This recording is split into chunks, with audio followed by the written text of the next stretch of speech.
आज के वीडियो में हम शुक्र ग्रह के बारे में जानेंगे। पुराणों के अनुसार ब्रह्मा जी के मानस पुत्र भृगु ऋषि का विवाह प्रजापति दक्ष की कन्या ख्याति के साथ हुआ था, जिससे धाता विधाता दो पुत्र और श्री नाम की कन्या का जन्म हुआ। भागवत पुराण के अनुसार भृगु ऋषि के कवि नाम का एक पुत्र हुआ, जो कालांतर में शुक्राचार्य के नाम से प्रसिद्ध हुए। महर्षि अंगिरा के पुत्र जीव यानी गुरु और महर्षि भृगु के पुत्र कवि यानी शुक्र उस समय में एक समान थे। यज्ञोपवीत संस्कार के बाद दोनों ऋषियों की सहमति से अंगिरा ने दोनों बालकों की शिक्षा का दायित्व लिया। कवि महर्षि अंगिरा के पास ही रहकर अंगिरा नंदन जीव के साथ ही विद्या अध्ययन करने लगे।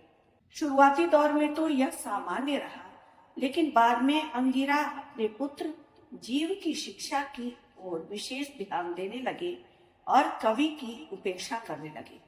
कवि ने इस भेदभावपूर्ण व्यवहार को जान करके अंगिरा से अध्ययन बीच में ही छोड़ करके जाने की अनुमति ली और गौतम ऋषि के पास पहुंचे।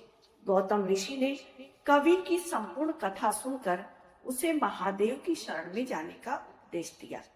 महर्षि गौतम के उपदेशानुसार कवि गोदावरी के तट पर शिव की कठिन आराधना करने लगे।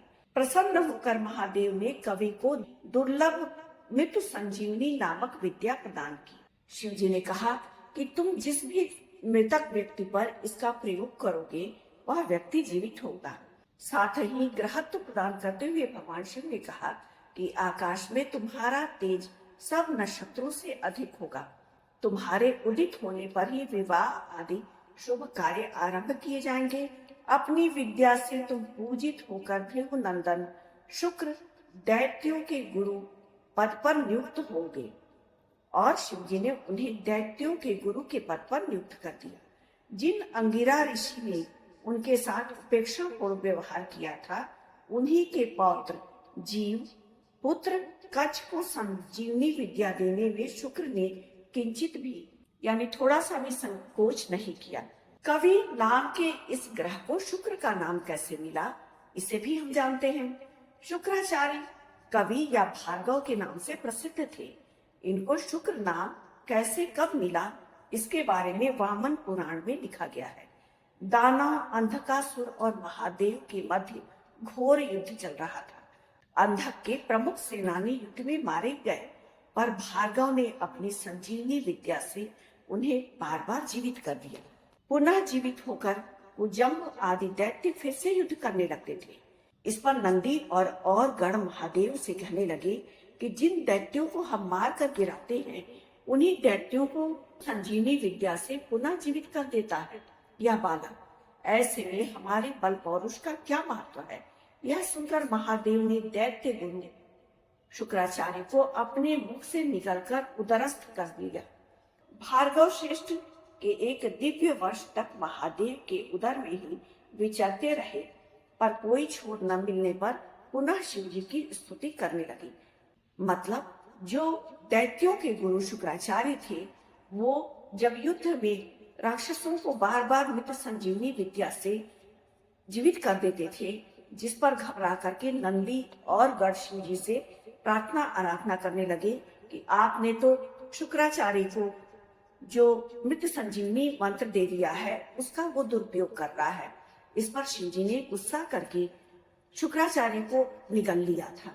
लेकिन जब शिव जी के उदर में जा करके शुक्राचार्य को कोई बाहर रास्ता निकलने का नहीं मिला, तो उसने फिर से महादेव का प्रार्थना पूजा शुरू कर दिया। बार बार प्रार्थना करने पर भगवान शंकर ने हंसकर कहा कि तुम मेरे उदर में होने के कारण मेरे पुत्र के समान हो गए। मेरे शिष्य से तुम बाहर आ जाओ। आज से समस्त चराचर जगत में तुम शुक्र नाम से जाने जाओगे, क्योंकि तुम मेरे शुक्रत्व को प्राप्त कर चुके हो। शुक्रत्व पाकर भार्गव भगवान शंकर के शिष्य से निकल आए और दैत्य सेना की ओर प्रस्थान कर गए। तब से कवि शुक्राचार्य के नाम से ये विख्यात हुए। ज्योतिष शास्त्र में शुक्र का कारक भी शुक्र ग्रह को ही माना जाता है। शुक्र ग्रह पूर्व से पश्चिम की ओर घूमता है। यह पृथ्वी सहित ज्यादातर ग्रहों से विपरीत दिशा में घूमता है। शुक्र ग्रह पश्चिम में उगता है और पूर्व में अस्त हो जाता है। शुक्र ग्रह सूर्य से दूसरा ग्रह और पृथ्वी का निकटतम पड़ोसी ग्रह है। शुक्र ग्रह पर कोई भी प्राकृतिक उपग्रह नहीं है। शुक्र देव श्वेत वर्ण के हैं, इसमें स्त्रीत्व का गुण है अधिक। इसके लिए ज्योतिष शास्त्र में शुक्र ग्रह को स्त्री ग्रह माना जाता है। इसके बारे में कहना है कि शुक्र देव में स्त्रीत्व स्वभाव अधिक है। शुक्र देव 4 भुजाधारी हैं। इनके हाथों में क्रमशः माला, दंड, कमंडल और एक हाथ से वरदान मुद्रा में ये हमेशा रहते हैं। भगवान शिव की भक्ति करने के चलते शुक्र देव को 9 ग्रहों में स्थान प्राप्त है। कुंडली में अगर शुक्र ग्रह मजबूत होते हैं तो जातक को सभी प्रकार के सुखों की प्राप्ति होती है। ज्योतिष शास्त्र के अनुसार शुक्र देव वृषभ और तुला राशि के स्वामी हैं और मीन राशि में जाकर के ये उच्च के होते हैं। मीन राशि में जब शुक्र देव होते हैं तो उस व्यक्ति के ऊपर शुक्र देव की विशेष कृपा बरसती है। उनकी कृपा से वह व्यक्ति जीवन में किसी भी चीज की कमी को महसूस नहीं करता। कुंडली में शुक्र की महादशा 20 वर्षों तक चलती है। इस दौरान क्रमशः शुक्र, सूर्य, चंद्र, मंगल, राहु, गुरु, शनि, बुध और केतु की अंतर्दशा चलती है। 3 साल 3 महीने तक ये अंतर्दशा चलती रहती है। वैदिक ज्योतिष शास्त्र में शुक्र को बहुत शुभ ग्रह माना जाता है। ये शुक्र को लाभ का ग्रह माना जाता है और सुख का ग्रह माना जाता है। शुक्र मीन राशि में उच्च के और कन्या राशि में नीच के होते हैं। शुक्र ग्रह प्रेम, विवाह, आराम, विलासिता, सौंदर्य, समृद्धि, खुशी इन सब चीजों के कारक ग्रह है।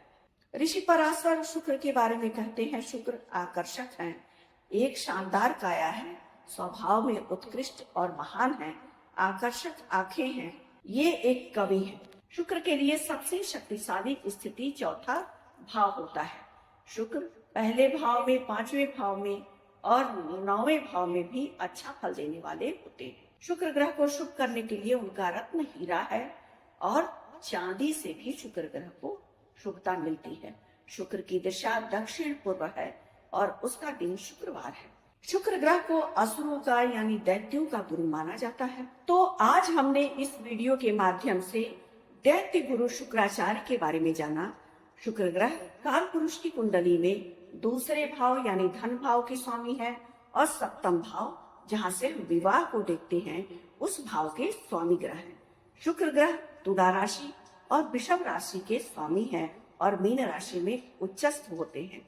शुक्र ग्रह अगर जन्म कुंडली में शुभ स्थिति में ना हो तो माता लक्ष्मी की पूजा करने से शुक्र ग्रह का शुभ प्रभाव जीवन में देखने को मिलने लगता है।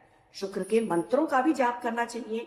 अगर कुंडली में शुक्र ग्रह शुभ स्थिति में नहीं है तो व्यक्ति में क्रिएटिविटी की कमी होती है और शुक्र ग्रह चूंकि सुखों के कारक ग्रह है तो सुखों में भी कमी होती है।